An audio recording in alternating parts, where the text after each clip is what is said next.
here's a quick demo on how to install your Bumster. You'll want the action side of the snap to face out just as the faceplate and holster are.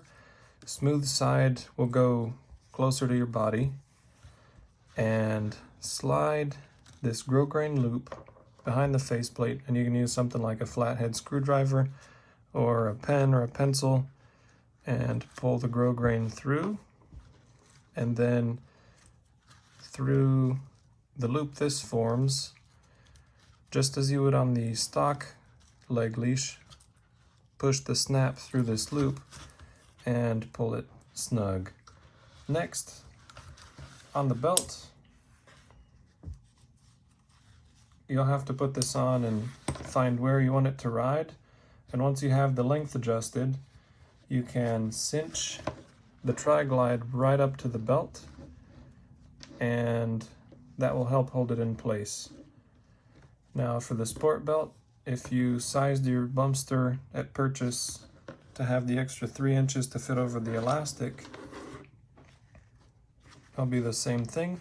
Slide over and snug the tri-glide up and adjust it to the length you need.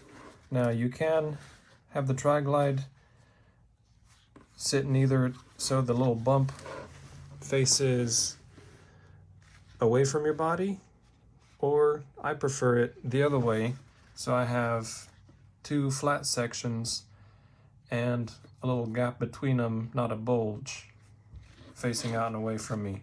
Another thing you can do is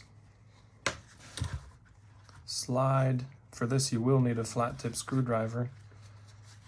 You can slide the end of the Bumster into the section between the stitch lines that hold the elastic and webbing together on the sport belt.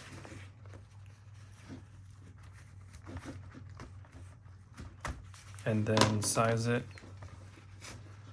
the same as you did before.